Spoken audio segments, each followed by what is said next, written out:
Decker. Let's talk about why political correctness is so dangerous. For many people, political correctness is just an annoyance, a nuisance that invades more and more of our daily lives. But political correctness is much more than a nuisance. It's a real danger to your personal and religious freedoms. Let me explain. The other day I created a meme that read, "We live in an era of moral relativism, but absolute political correctness, which relentlessly passes moral judgments." Political correctness with its moral absolutes is a danger to free society. Despite claims to the contrary, political correctness is not just about politics, it's about morality. And it's about an absolute version of morality that's more extreme and dogmatic than any that I've ever witnessed in the church. It's this dogmatism that makes political correctness so dangerous. Back in the day, political correctness was rather benign. It started off as kind of a live and let live philosophy, and particularly with respect to sex. You have your beliefs and I have mine. Who are you to judge? Was a favorite slogan back then. And the favorite Bible verse of the politically correct back then was, "Judge not, lest ye be judged." The politically correct don't bother citing the Bible much anymore, except to disparage it. The great irony of this nouveau political correctness is that it's rife with judgment. So much for "judge not, lest ye be judged." The politically correct pass judgments all the time.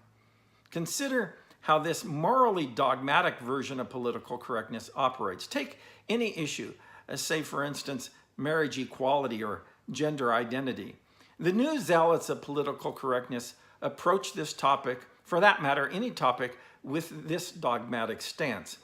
I'm right, you're wrong, and you're not only wrong, but you're bad, really, really bad, and for believing what you do, and maybe even dangerous.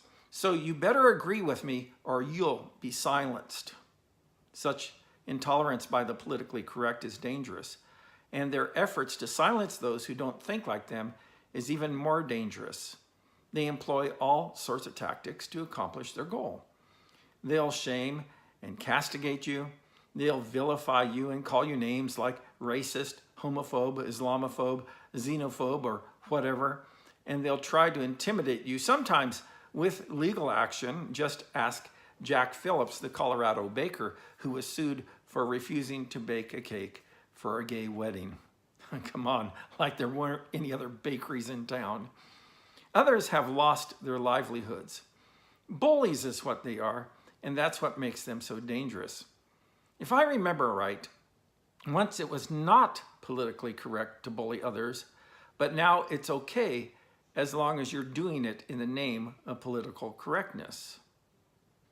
Recently, I read a USA Today article about Mark Duplass, some B-rate actor, who tweeted, "Fellow liberals, if you're interested at all in crossing the aisle, you should consider following at Ben Shapiro."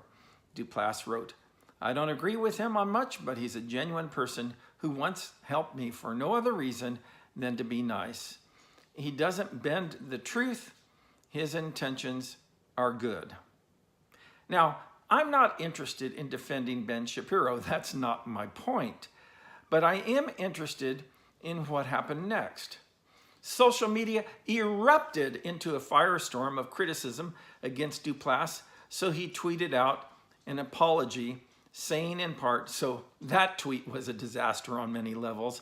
I want to be clear that I in no way endorse hatred, racism, homophobia, xenophobia, or any other such form of intolerance. Now, I didn't know that Ben Shapiro endorsed such things either.